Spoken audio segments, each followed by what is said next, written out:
Hello, this is Greg Solzik, and I am doing my case study for EDL 854, Building Finance. So the facts of the case, within the context of this case study, I am Mr. Santos, the building principal of Briardale Elementary School.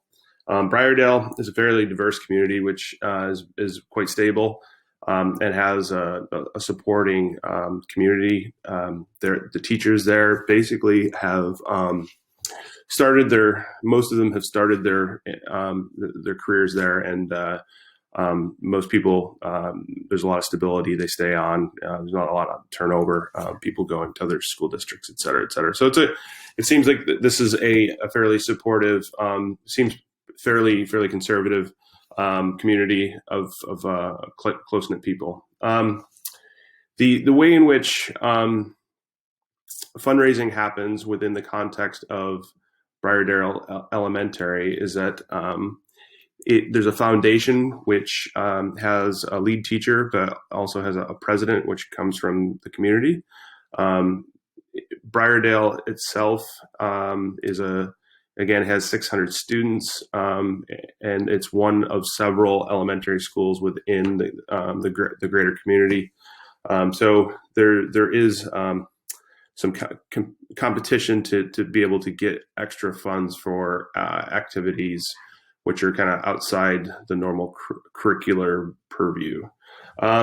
So the school generally uses its facilities for fundraising activities, which are mostly guided by the foundation. So myself as the principal, I kind of oversee this to some degree, but effectively allow for the foundation to handle the funds and do most of the implementation of strategy for fundraising. So there's a new president of the foundation, Mr. Barley, who is a Harvard graduate, and it seems he would like to raise more money for some of the cutting edge initiatives that he sees moving the school forward. He has a fraternity friend who he's kind of in competition with. And so this is where the context of some of the ideas for his fundraising comes from. So the fundraising debacle. So Mr. Barley, he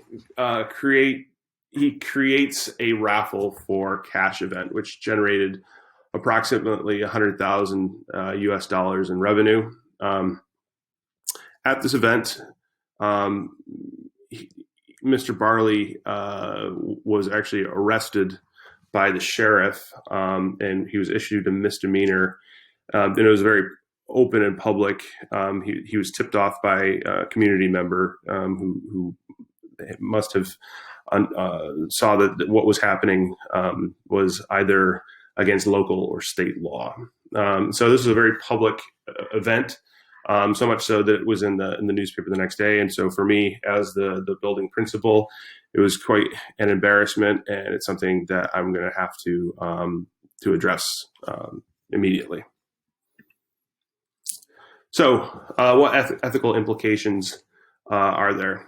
Well, has anyone been harmed by the action or decision of another? And if so, in what way? Well, I think that quite obviously, the reputation of the school has been harmed.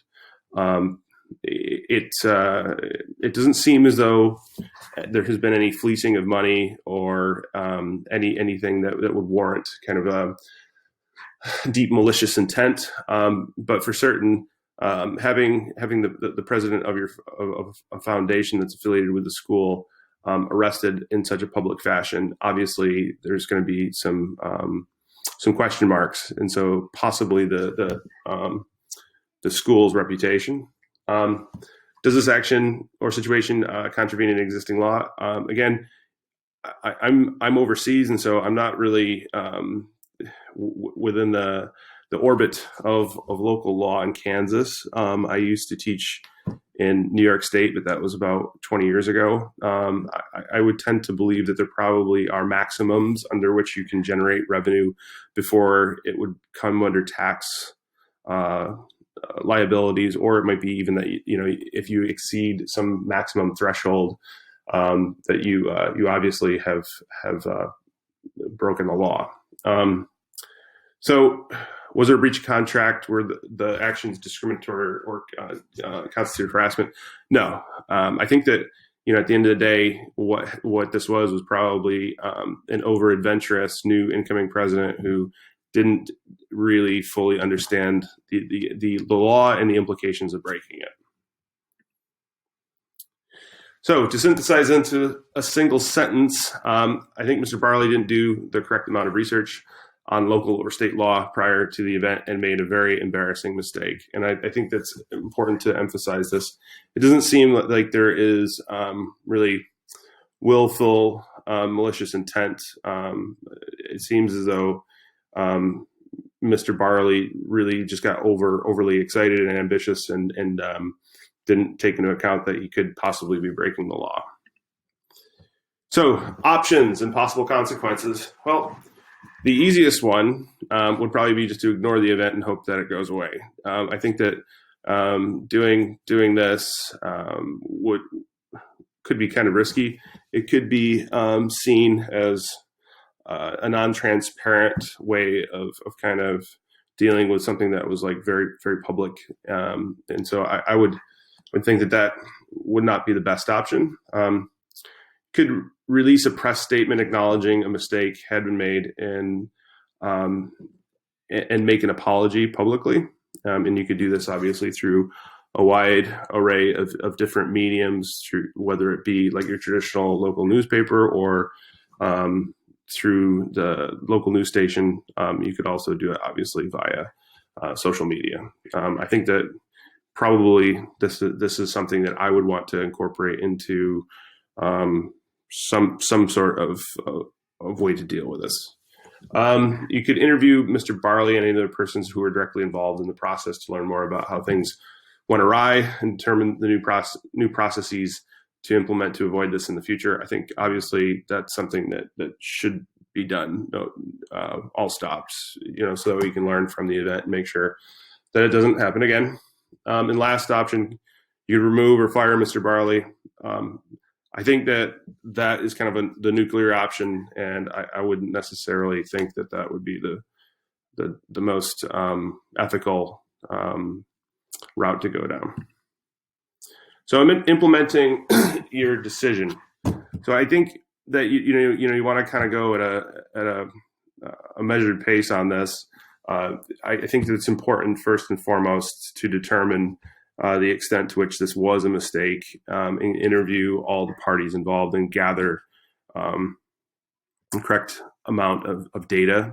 With that said, I think that it's not something that you want to have lingering and festering for a long period of time. So I think once you've done that, then you have a discussion with other administrators within your peer group and maybe get an idea about what they think would be best process, best practice. And then I think you do have to openly state, like there's been a mistake that's been made, and that we acknowledge that and apologize and just say that we're working to ensure that this doesn't happen again, and then hopefully that will be it. And then again, I think what you would want to do after that is really go through and do a thorough inventory of the processes that are in place and oversights that are in place. What type of literature provided for the incoming president and people who are on the foundation as far as legal parameters and things that are allowed and not allowed. Does that exist? If not, should we maybe have some sort of manual akin to like a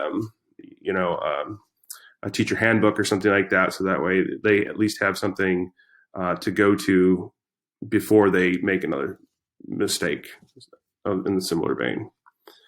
Yeah. So again, what I would think I would want to do out of this, if I was the building principal, I would identify how these things went wrong and figure out exactly what it was that helped to precipitate this. I'd want to create clear guidelines for fundraising, and just make sure that, again, I would probably think about getting some kind of training and some manuals for for incoming presidents and people within the foundation. So that way, when they're thinking about, some innovative or different type of fundraising activities, they can go through and just actually know the law and see whether or not the things that they're proposing fall within or out of bounds of the local and state laws. And then it might be a good idea to have checks in place to ensure that proposals have more than one eye on them before being implemented. I think that obviously you don't want to turn this into a complete red tape type situation, but it might be, like, hey, please go through these two channels prior to having your fundraiser approved. And then that way, if something gets missed by the president, maybe it might get caught by finance or by the building principal, him or herself. And that is it. Those are my